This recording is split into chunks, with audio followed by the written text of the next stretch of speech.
All right, folks, we're going to wait for Evan to get on. We're going to talk Spurs draft grades, some thoughts. Uh, we gave it a few days. We didn't want to overreact, underreact, gave ourselves some time to think, all that good jazz. Evan's here. He's going to come up here real quick. He'll be the co host, and we'll get things started. I know he felt very strongly about the ninth pick. I know he felt some type of way about the 20 and 25th picks. So uh, I'm going to let him get into it, and we'll go from there. And of course, if anybody has anything to say, if you got questions, if you have some opinions on whatever, feel free to come up, get on stage. We're happy to open up the mics. Evan, let us ride. Let's ride. Well, thank you everyone for joining us once again. Um, should we just start off with the ninth pick, which was just a slam dunk, not just because that was our favorite, but just because Jeremy Sohan not only makes the perfect sense, but literally he prevents certain forwards maybe to be traded to this team. We'll talk about that later. Ben, you know what I'm talking about. We only have one Collins, and we're good with one. So that's just my opinion. But I give the grade for Sohan not only an A plus, but an A plus plus.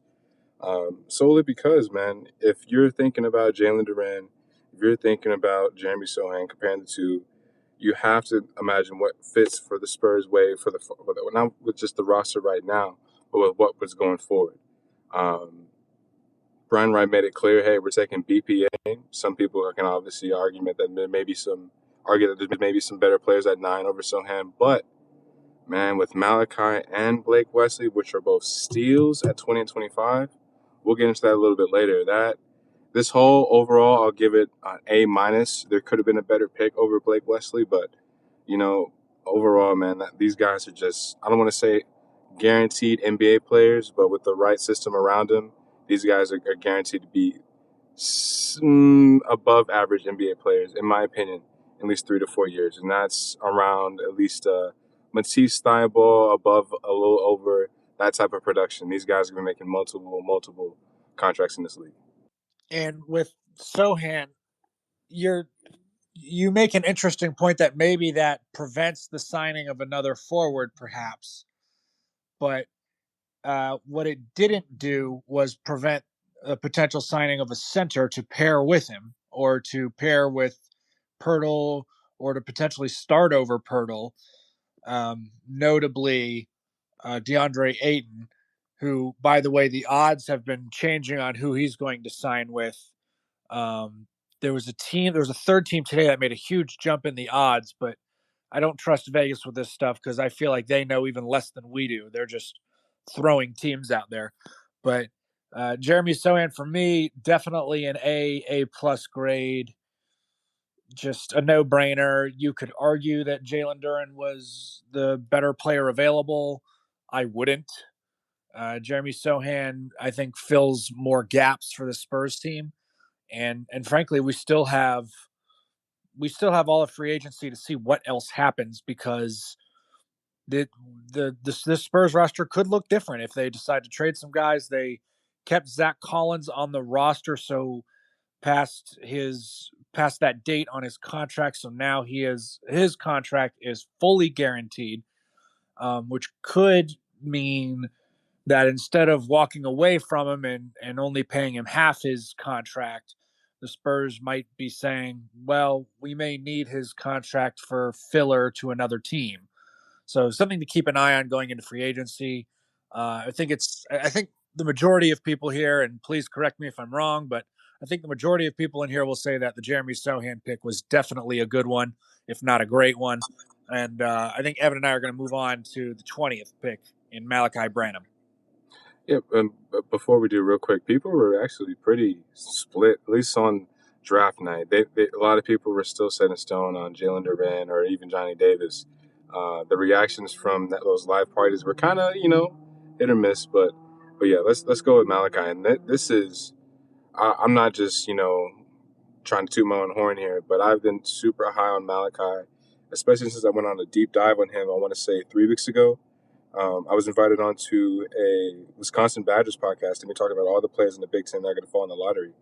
And I did say that Malachi has a good chance of making the first or second team all rookie. But I want you guys to imagine Malachi having the same type of growth, the same type of development track as Devin Vassell. And yeah, if he gets the minutes, if he gets 20, 22 minutes around there, not even the primo treatment, no time in Austin. This guy, a 3-level scorer, 19 years old, Big Ten Freshman of the Year. Honestly, should have been in one of the what's the award? I forgot whose name is it. It's not it's not John Wooden. Who's the Player of the Year award named after Ben? You know this. Oh, not the Naismith Award. Yeah. Well, they split it. They split it into categories now, like point guard, shooting guard, for Oh wow. small forward, power forward, center. Like there's I want to say it's the Bill Russell Award is the center. Jerry West was one of the guards. Yeah. I want to say I'd have to look them all up, but Malachi Branham, I think he was in the running for one of those guard awards Yeah. during the year. He might have made the semifinalist list, if not the finalist list. Yeah, no, definitely should have made the finalists. So that's what I was getting at. I just didn't have it in front of me. I'm in the car, but literally, Malachi is definitely going to be one of the. I don't want to say easy to slide in rising stars for the All Star weekend, but definitely going to be one of the top picks and just without a doubt steals in this draft. People were talking about EJ Liddell. People were talking about Hugo Gasson, possibly flipped, and maybe some project picks that could show out like Caleb Houston, Musa Diabate. But no, I'm gonna tell you right now, every Spurs fan is gonna be super satisfied. Malachi taking whether if it's Lonnie's spot or even maybe this is maybe too soon, maybe gonna rub people the wrong way. Maybe even Keldon's spot potentially. There's a lot of room to improve this roster, but with Malachi getting 20, 25 minutes, you guys are gonna see why he was a guarantee. I don't want to say guaranteed lock in the lottery, but no mock draft. I think I made this clear in my space I had a few days ago.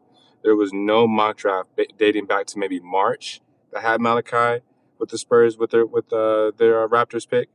So yeah, just know we're gonna be set in stone, guaranteed bucket without a doubt. He was a guy who really came on strong at the end of his freshman year, started playing much better for the Buckeyes of Ohio State. EJ Liddell was the guy doing a lot of heavy lifting for that team, but Malachi Branham helped him out second half of the season, got his shooting numbers up. Finally, was the second guy on that Ohio State team. And Brian Wright, the Spurs GM, basically said, all three of the guys we picked, we thought that we had them on our big board at 20 or under. And the fact that they got Malachi Branham and Blake Wesley at the picks that they did, he was very happy with it. So that's part of why the Malachi Branham pick is good. It also definitely signals that Lonnie Walker is going to be a free agent. He's going to be walking, for lack of a better term. So that's a free agency move. You can pretty much almost guarantee with the Spurs that they're just going to let Lonnie Walker go, not going to retain him. They're going to hope that Malachi Branham can get in there, get some minutes immediately. But this is now also a team that has, I think Paul Garcia had it. It was like 8 guys who are 6'5" or shorter.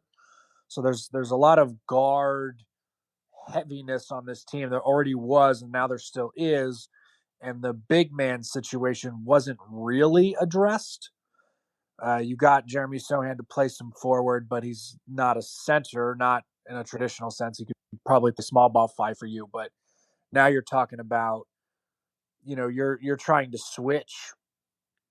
The league is a very switchable league now, and you're trying to switch everything out on the perimeter. But if you get a Malachi Branham and a Keldon Johnson and a DeJounte Murray all switched on to bigger guys, do they get taken into the post? Do they get taken advantage of there? How does that work? So I like the pick for value, and I like the pick overall because of the message it sends, but also it makes me question the 25th pick. But before we get to that, the Malachi Branham pick for me is, I think, an A minus.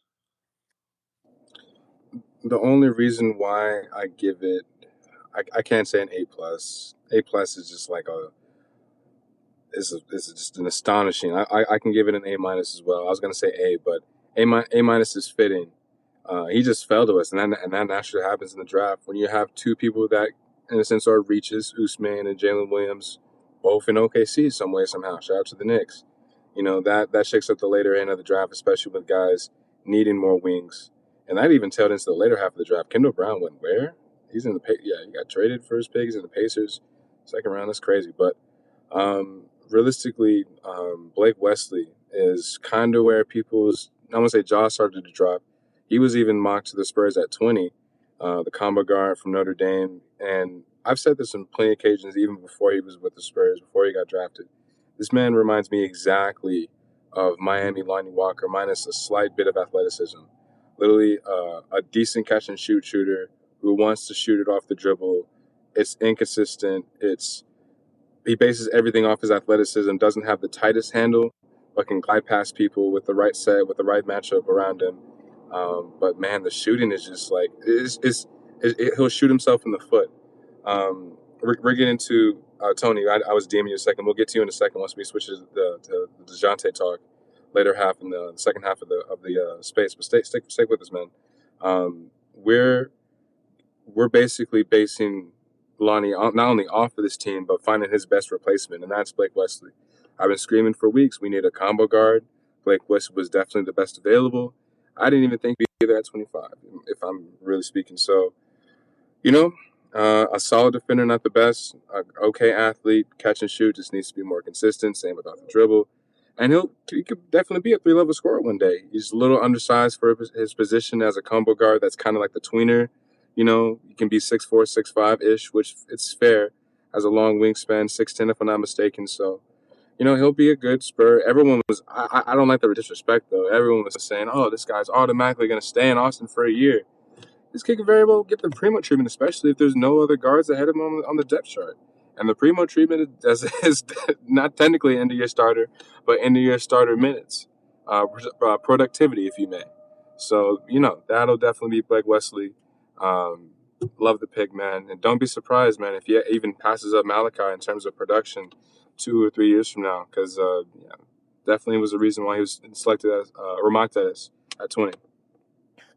And I think right now Malachi Branham is a more complete player than Blake Wesley, which is why I think a lot of people have him pegged as a G League guy.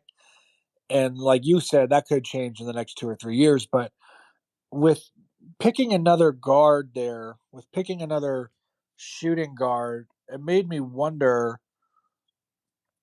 what exactly are the Spurs doing? They could have addressed the big man situation at 25, even if it was a guy you don't necessarily really really like at 25.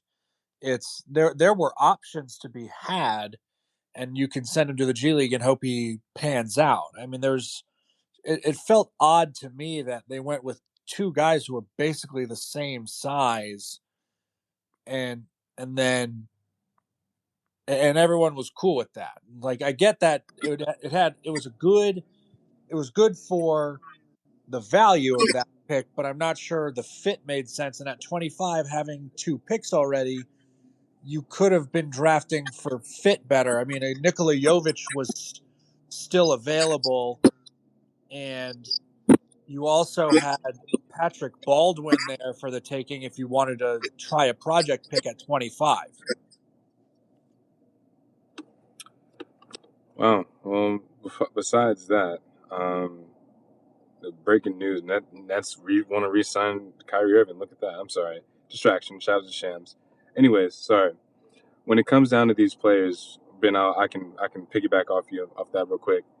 Not only do they play different positions, but this was pretty much telling, hey, not only are we looking forward to the future, but the Patrick Baldwin Jr., not only is he not a good defender, but the attitude, man. Nikola Jovic, I've heard bad things about his attitude, about his motor. No defense. EJ Liddell could have made more sense, but hey, he kind of fell to 41, 42 for a reason. Christian Koloko, there's a lot of people trying to tell me, obviously this is where we kind of steer down to the DeJounte tier and even Keldon tier of talk here in this later half of this conversation. But people were saying the Spurs were kind of maybe avoiding Christian Koloko because he has signed to Clutch, and maybe Clutch is actually on their way out of the Spurs. I know that maybe too much inside, Evan. What are you thinking? What are you thinking too much of this? No, no, no. This is what people are telling me, and I'm just relaying the information. So ideally, if you would have gone big man, it would have made more sense, especially to push Yak up out of town. But honestly, what I'm thinking is that the Spurs are guaranteeing themselves a tanking season by taking guards. DeJounte's probably going to be out. I'll rip the Band-Aid off now. I think Keldon's going to be also on his way out. Clutch ties, clutch rug pull, get the most value, maybe in a separate trade. Maybe they both go to the same team. Who knows?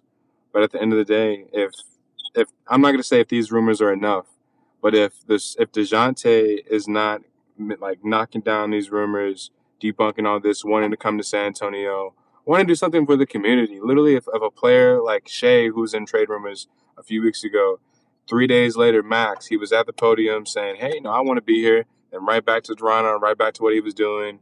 Seriously, like that's all it takes. And I know this is stirring up the pot a little bit much. I don't have absolute 100% confirmation, but the 5-second IG live last night that DeJounte Murray just maybe happenly, mistakenly, or wanted to make a slight point on where he was at. He was at Topgolf in Alpharetta in Atlanta, Georgia. And that's not me saying, "Oh no, I'm stirring the pot more." No, that's just me referring to what I heard. So, if this is all true, DeJounte is out. The Spurs are probably one of the worst teams in the league. Ben, I'm gonna pass it to you. If you're the worst team in the league, how many rookies, how many players are on rookie year contracts, and what do you do from a standpoint? Do you bring in John Collins or do you bring in Danilo Gallinari and buy him out? The Sucks, huh? what doesn't make sense to me is Evan is referencing Bleacher Report's Jake Fisher is reporting that the Hawks and the Spurs are in talks on a deal to send DeJounte to Atlanta for maybe a couple picks and Danilo Gallinari, which make no sense to me. One, because that's not enough picks. Two, that's not enough talent in return. Danilo Gallinari is in the worst part of his 30s, barely moves, let alone play defense, let alone plays defense. And you're going to trade DeJounte Murray, who is in the physical prime of his career, on an incredibly cheap contract right now, so that you can get 2 picks, 2 future firsts, and a washed up forward who's not going to help you at all. It doesn't make sense to me at all. I just don't see how that reported trade can happen. I think what's much more likely is 3 firsts and DeAndre Hunter, or 3 firsts and John Collins, 3 firsts and Onyeka Okongwu, somebody like that. To me, that makes way more sense to send DeJounte Murray to Atlanta than to get back only 2 picks and a guy that makes zero sense. It's just that's that's the way I see it. I don't, and I haven't particularly enjoyed how Jake Fisher has gone about reporting some of this stuff, because he said, "Oh, I have this report, but I'm going to wait till tomorrow at 7:30 to now go and report it and talk to you guys about it." When it should be, "Here is the report I'm seeing. Here's what's being talked about. These are the details." You don't make people wait a full day to give them a story that you're supposedly breaking. So that seems fishy to me as well, for lack of a better pun. We brought up Gino, and we also invited Tony back up on stage. Gino, tell us how you feel, man. What do you think about all this DeJounte talk? Well, I think if we trade for Danilo Gallinari, it's because we want to be bad. We don't want him to help us. That's why we're trading for him. We want to suck so we can get That's awesome fine. I picks. just don't want to pay his contract. Well, You we're can not. have all the rookies play and still suck. Yeah, but we're not paying anybody, so who cares? You You you gotta. can actually Yeah, you can actually buy him out. You can buy him yeah, out you can buy him immediately, out. and you would save 75% of his contract because it's not all the way guaranteed. You'll I still, think. yeah, and you'll have a lot of What's your cap picks? We money. didn't hear about that. You'll carry a lot of the cap money over for next year. I mean, if we're trading for Danilo Gallinari, we want to suck because I think we like next year's draft. I think I And told you you. should like next year's draft. Next year's draft promises to be super deep at the top. It's not going to be a tier of just three guys. Yeah. It's probably there's Victor Wembanyama, and then there's everybody else. But that second tier is very Yeah, good. that second tier, Scoot Henderson, who's a bad mofo. But yeah, I mean, come on, next year's draft is awesome. I told y'all they like this year's draft. That's why they stuck with all three picks and pick. They like these drafts coming up. Remember, they're not just they can see who's coming out in 2024. They have scouts. They have people watching these high school games. These next couple drafts are going to be awesome. So that's why I think they're, you know, I think there's two routes. You stick with DeJounte, you try to get Ayton, try to take that next leap, or you just rip the band-aid off. You go the OKC Thunder route. You rip the band-aid off, you tank, and you try to get the best picks possible. Because, like I said, these next couple drafts are awesome, and that's how we get our superstar, and that's how we really contend. Because if you ain't got no superstar, you ain't win the jack squat. And that's all I got to say. You're 100% right. Definitely appreciate you. Uh, hey, he wants to come up again. Bring him on up, man. One of our favorite guys. One of them. Hey, man, floor is yours, man. What's up, going on? guys? I'm happy you guys are talking about this right now because it's got to get talked about. I saw this post by Tom Petrini, and he said if the Spurs did a deal like this, it would be because this would be why. One, don't think that Jonte will resign. Two, anticipate a longer rebuild, and three, want to maximize future picks. My thing is, Atlanta's probably be a good team for the next 3 years, especially if they get Dejounte right. So what can we do with end of the round picks to try to get better? Like, won't we be trying to focus on a better team, like a worse team, or like the Lakers, or somebody who's going to have some better picks for us, or a potentially worse team? Yeah, but we'll suck. That's the point. We will suck. So we'll have the high pick. Our pick will be I high. get that, Atlanta, but And yeah. what I honestly, this is me just dating back to weeks and weeks ago. I really do think that there's a 4-team trade, not just including the Spurs, but including a team that we probably have no future with a player, whether if it's a Dylan Gallinari, whether if it's somebody else. Um, if it's a buyout situation, whether if it's a Chandler Hutchinson situation last year, where he never even took team photos with us, we traded for you, big fella. Come take some media day photos. Yeah, he didn't want to be here, so literally, it's gonna happen. I know people are thinking I'm just so one sided. I'm seeing straight tunnel vision. The writing is on the wall, man, and literally for all the really disrespectful comments in my DMs, man. Hey, you don't owe me anything besides a first round of drinks. The next time we see each other, 18. I'm so serious. Like literally, people are making it pretty personal. You're never been a Dejounte guy. What are you talking about? I was between all this stuff for All Star Weekend. What are you talking about?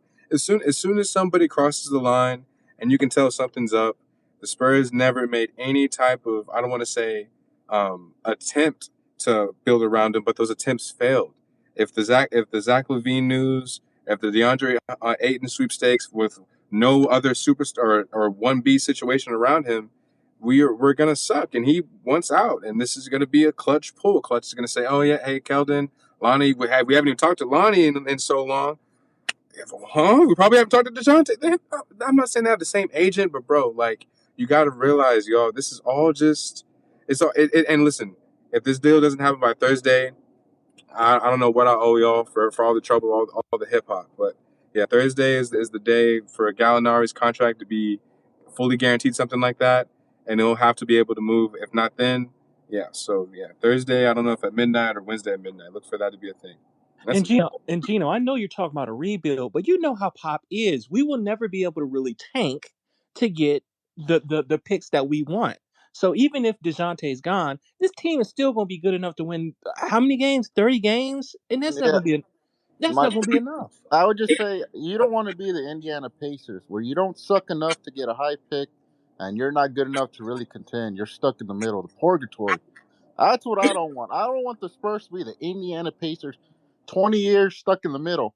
I want to either let's rip the band-aid off, let's try to get some high picks these next couple years because we're not going to be a good team, or go for eight. Keep DeJounte and go for Ayton. And Try that's to. why this rebuild. I don't know if this rebuild was a. I don't know if it was considered a success or a failure or whatever. I just know it's going to be probably a lot longer again. And I wasn't really ready to go for another whole group of rebuild, another long ass rebuild. I thought we were a little closer than that. I thought we were getting there a little bit with Keldon and then with Primo. I thought we were starting to get on the rise, but if you lose Well, DeJounte, remember, we never had to rebuild since we got Tim Duncan in the first pick. We've been spoiled. We have 20 years of contending. shit, I mean, I feel I like mean, since was it since Kawhi left, and I know that we were kind of in contention with DeRozan, but it felt like we were kind of rebuilding into a little bit.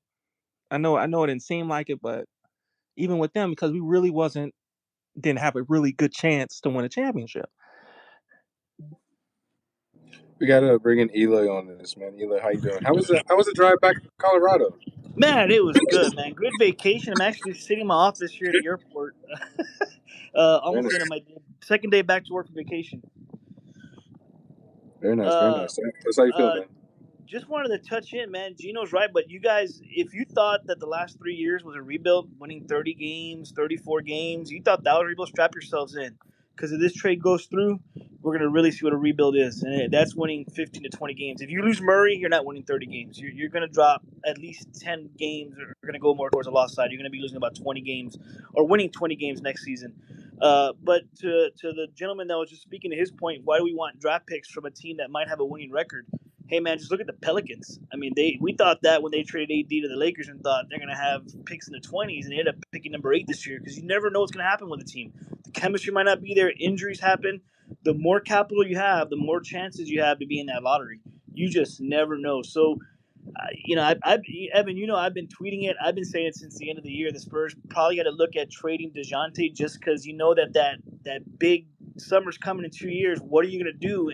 And you've got to make that decision. And here it is. They're going to make a decision, I think, in the next 24 to 48 hours because it's going to come down to that contract and whether or not they're going to guarantee it.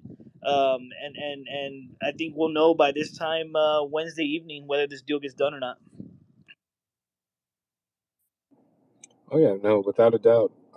Ben, did you have any last? I want to say last minute because we're not gonna wrap up just quite yet. But did you have any closing remarks with Dejounte regarding these trades? Is all this just coming from you're in Atlanta? Ben's in Atlanta. Make sure you follow Ben _ the Boomstein. Is this all just Atlanta hip hop that we're hearing from Atlanta reporters, or is there actual credited, actual reputable reporters tweeting about this stuff? I honestly haven't seen much outside of Jake Fisher, so I'd have to go looking a bit. But first of all, I'll have you know that Roy Hibbert had plenty of good years in Indiana, sir. Gino, just verticality, man. But on the reels, for serious, yes, you don't want to be where the Pacers are. That would be bad. You also don't want to be where the Magic were for a while, and frankly, where they are now, because they were getting those 7-8 seeds for a hot minute, half a decade it felt like, and then they finally said, okay, we got to blow things up, and they did, and they're still there. Some of it can be attributed to bad injury luck, some of it can be attributed to poor drafting, but you don't want to end up like those guys. And the problem is, you can see it as a problem, but as long as Popovich is the coach, he is going to refuse to not coach those guys. Right? He's always going to say, "We are going to win as many games as we can." You might disagree with lineups and rosters, but he's never going to outright tank a roster or a lineup, in the middle of games just to get closer to a lottery. He's going to try and put in lineups that will win those games. So I think the true sign of when this team is rebuilding and when this team has fully accepted that rebuild is when Popovich retires or he moves into a front office role, whatever. I think that's going to be the reality of that, because until that happens, Popovich is going to have them winning as many games as he possibly can. He doesn't accept losing if it's avoidable. I So think what? that's just the reality. So what's the communication right now between the GM and Pop? Because you have one side who knows how Pop is, and then you're about to get rid of DeJounte, which is going to make this team a lot worse. But like I said, the way he coaches, we're still going to win at least how many games? 20 games? 25?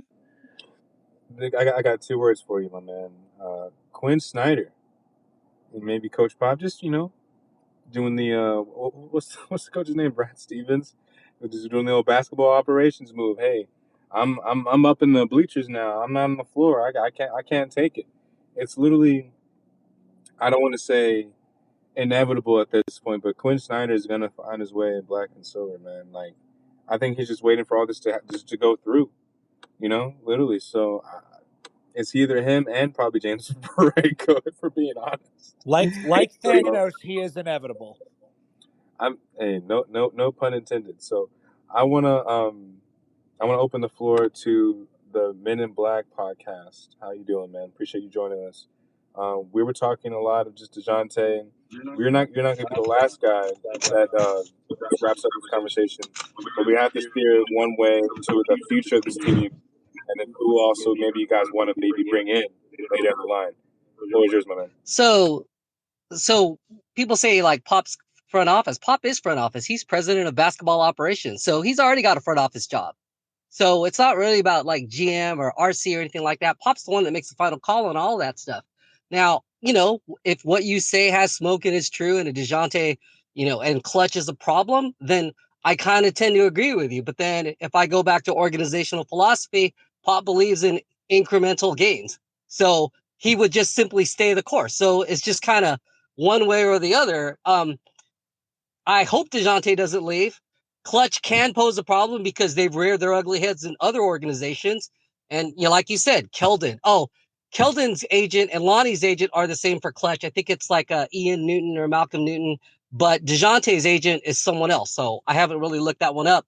But whatever the case may be, it's an interesting time to be a San Antonio Spurs fan. But I'm going to rely back to the way that the Spurs have always done it. It's all organization philosophy. I don't see them doing anything to rock the boat. And Shawnee Elliott likes to say, you can build a better team when you're on your way to contending as opposed to sucking and tanking. I mean, if lottery picks were the only way to build a team, the Kings 16 seasons without a playoff and they've had all lottery picks. I mean, what do you say about that? What do you say about that, Ben? He's talking about the entire team. You're not. That is absolutely correct. You are not wrong. I would also say the Kings might be one of the worst run franchises in the NBA, so that would also contribute. I would argue, but yes, I would totally agree with that.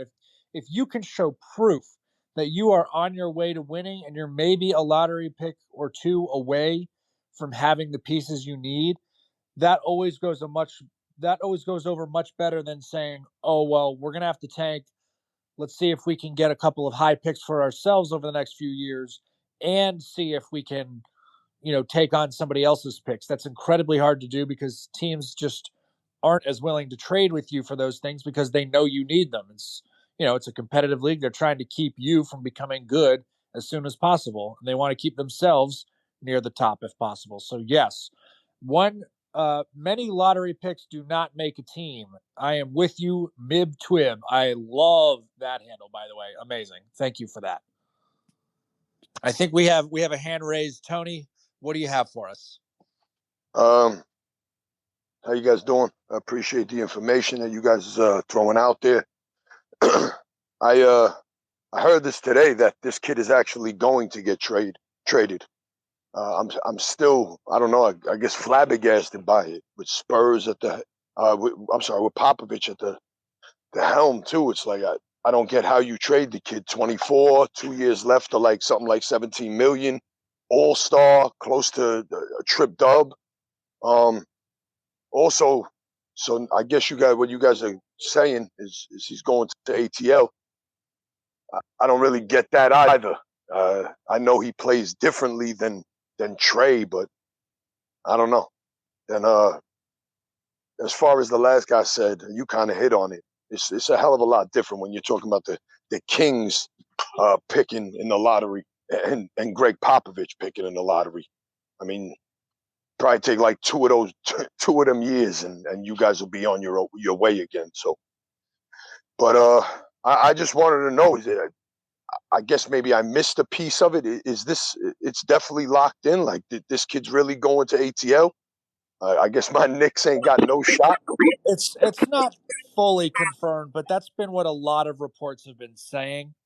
I would agree with you. When I first heard that trade rumor, it didn't make sense to me because both of those, both Trey and DeJounte Murray kind of need the ball in their hands. DeJounte Murray is not really a spot up shooter, so it doesn't make sense to me how they would play them together. And DeJounte Murray is certainly not going somewhere to be a backup point guard after having an all-star season. That would be insane. And like you said, he's averaging a near triple double.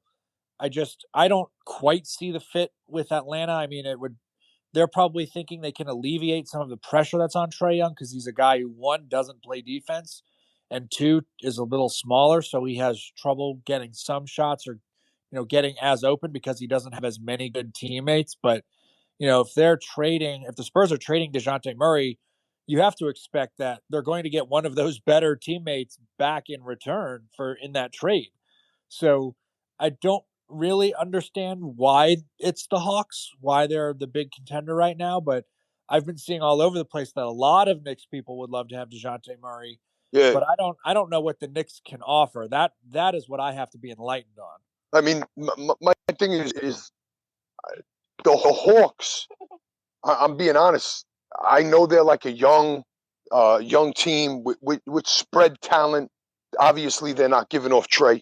But like the only other guy that they really have on it, like that's worth something. I'm saying.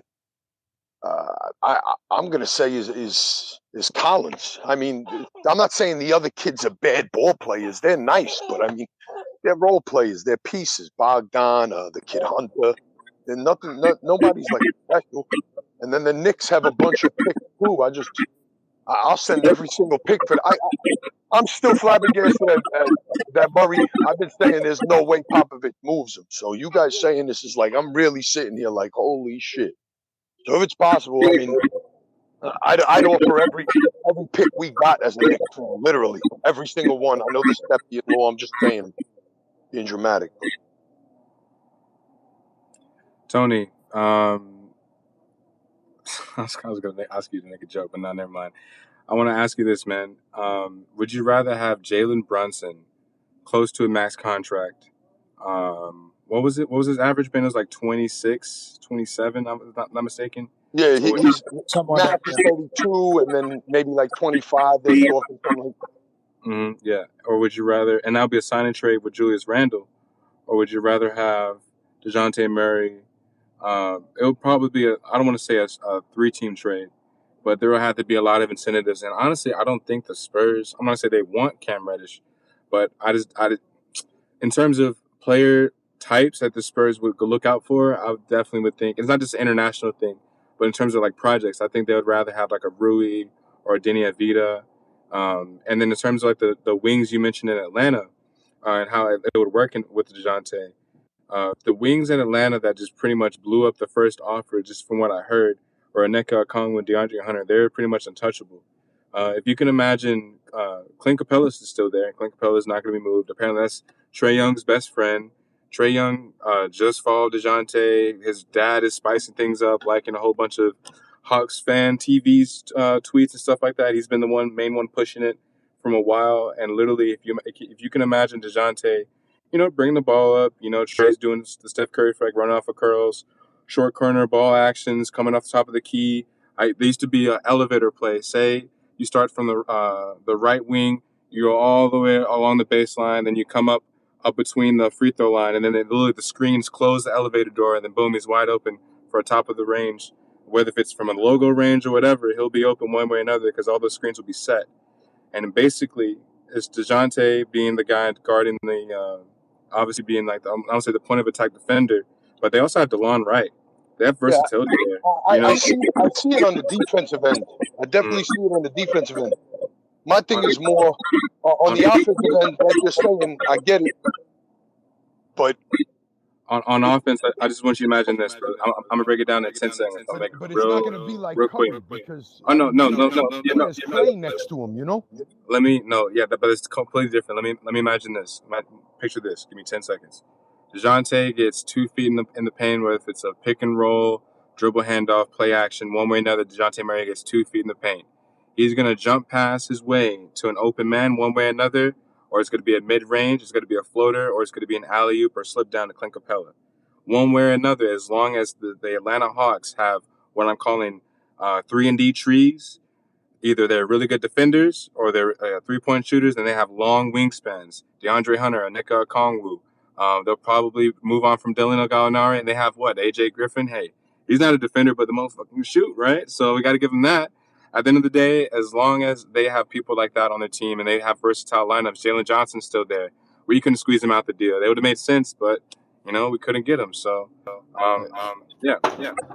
I agree with a lot of it, but I just feel like in running the offense this way, you can honestly and they might be trying to do it. I don't know why, but maybe eventually you learn that you can now trade Trey for a bunch of I don't know. All you need to do is replace him with a shooter at that point. And they got shooters. Running it that way. They definitely got shooters still, man. All around, no pun intended. It's hot in Atlanta. You know what I'm saying? They can get hot real quick. Anyways, Ben, I need your help. I need your help here. In terms of the better fit for DeJounte, it's I don't want to say it's a disgruntled situation, and the Spurs aren't going to ship him all the way to another country like how they did with Kawhi.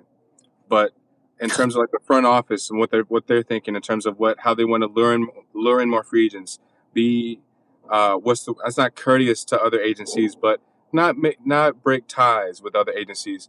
How important is it to send somebody where they want to go and make amends with anybody and everyone behind the scenes? How important is that? Oh, it's huge. I mean, there are absolutely agencies or specific agents who tend to be more powerful than others. They absolutely control where their clients go, and they'll say, "Listen, we don't want to have anything to do with this team for X, Y, and Z reason. Like we had a client who was with them, they mistreated them. We are going to do everything in our power to avoid a trade with them. We don't like their GM, their coach, whoever it is. We don't like them. Agents hold a lot of sway now. It didn't used to be that way, but that is the way it works. These guys are negotiating contracts for these guys, so they hold the power now. Is it fair to say it's a players' league? Oh, for sure. It's been that way for the last few years, and it'll be that way until the season is renegotiated. And who's the most powerful agency in the game? Oh, it's Clutch right now. So you have to, yes. I mean, I think the other part of it is if the Spurs go into free agency, they don't move DeJounte Murray and they say, we're going to legitimately get you help. They go out and they get Deandre Ayton and they get him actual help. That you can turn that around and say, well, look, we're really trying to help your client out. Like we got out and we went out and we got a legitimate big man who he can play with, who is a clear upgrade from what we have right now. Like we are making the right moves. We made draft picks that your client likes. We're taking the right steps. I think that would go a long way as well. It's really just you're stepping on eggshells, it feels like a lot of times, because you're not trying to upset agencies or players, but at the same time you have to balance that with what's doing right by the team and not just one player. And granted, free agency starts in a couple days, but before we pass this to the rest of the audience, before we do close things out here,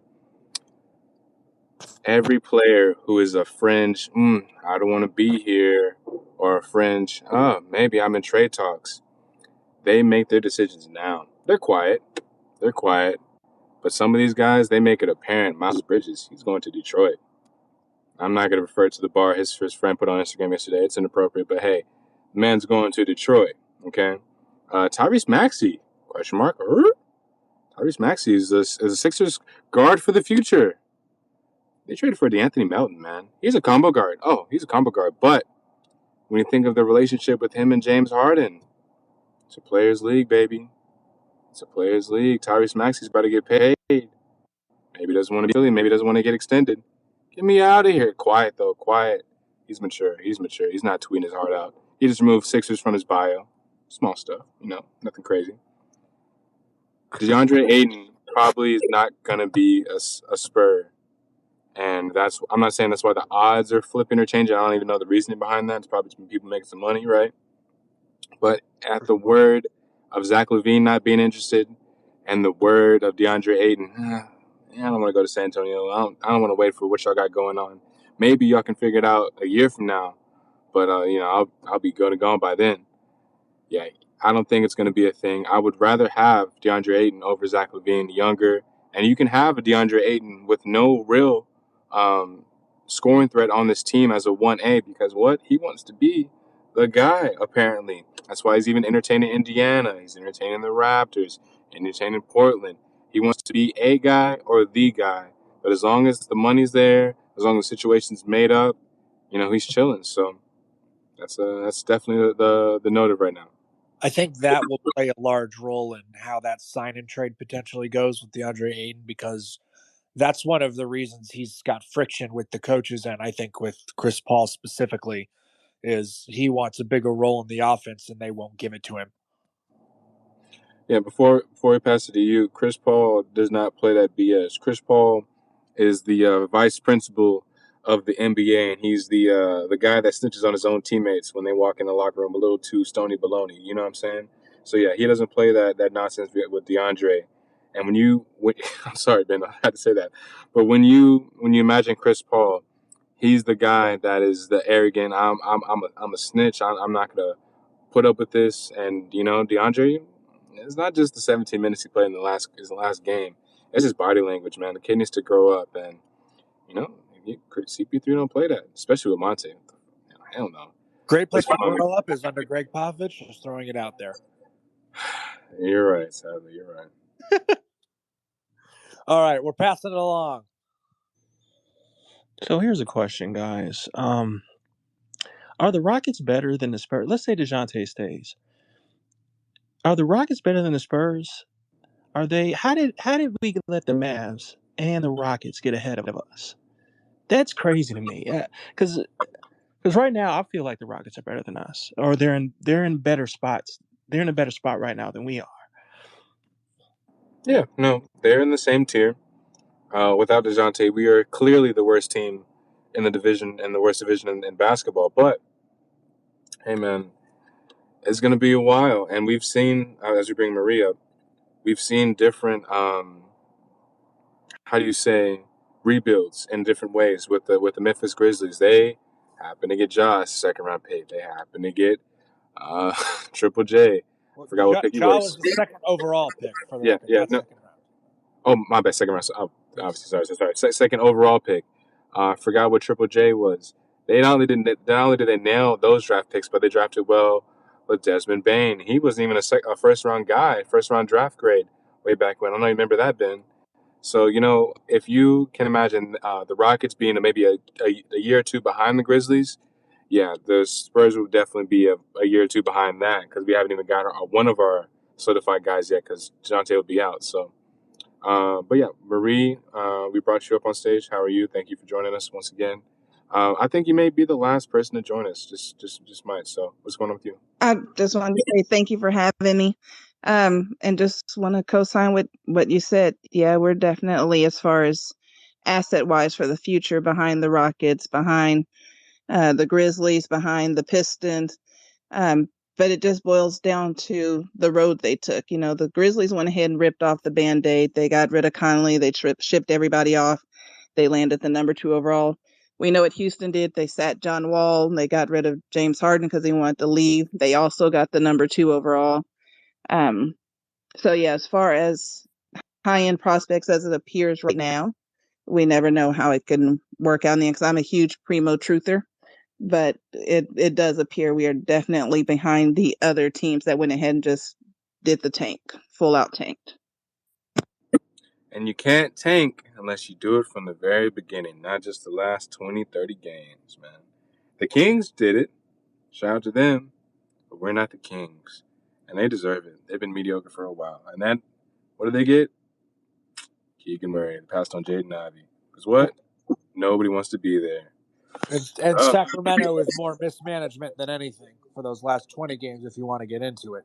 Imagine your dad having a beef with the owner of an NBA franchise, and that's why you're not Marvin Bagley. Remember that? Everyone's seen that video of the guy, Marvin Bagley. Yes, I didn't want Luka, bro. Cursed, bro. Cursed. That shit is so cursed, bro. It's hilarious. Sorry, Ben. You know what threw me off is the Tony Park in the Hornets jersey. Listening to the audience, that's what threw me off there. Shout out to you, man. Appreciate you for joining us. But literally, I think this is the right time to close out. We've been on here for a little over hour and a half. Definitely appreciate you guys for joining. Ben, if you had any closing remarks, I have to get back on this road here back home soon. So Then let's get you moving, my man. We want to just say thank you to everybody who came up, who was listening, who was speaking. Appreciate all you guys. We're still going to keep the spaces going. I know it's no longer draft season, but for us, it's always draft season. So we're just going to keep rolling. I'm sure we're going to have free agency thoughts. And of course, we're going to get ahead on the 2023 draft. I know I'm already thinking about it. I'm looking at the 2022 recruiting class, looking at the one and dones, looking at some guys we're going to come up on other teams, maybe second or third year guys. So we're gonna have plenty on that as the weeks go by, especially as we get into the dog days of summer. And of course, I'm sure we'll be talking about summer league when hopefully some of those Spurs draftees are going off on them. oh yeah, for sure. Look out for some rookie reports from me. I'm trying to get into some more video content. Probably a little before or after summer league, not during. Just trying to figure that out just quite yet. And also, I lost my train of thought just quite. Hold up, 1 second. It'll come to me in 1 second. Oh yeah. In terms of next year's draft, look out for. Actually, no, that's not that. Sorry. I meant to say help is on the way. There is a couple overseas guys, 26, 27, that are possibly going to become Spurs. Probably as soon as the free agency opens. Look out for a lot of Woj bombs and people saying, who? Who's that guy? And possibly a former European League MVP might be on the way. I'm not going to say too much name because I have to actually learn how to pronunciate his name. I'm not going to lie. So we will definitely be back next week with more news. And hey, free agency starts by that time. So look out for maybe an emergency space from us. All right. Thanks, everybody. We will see you all next week. Peace.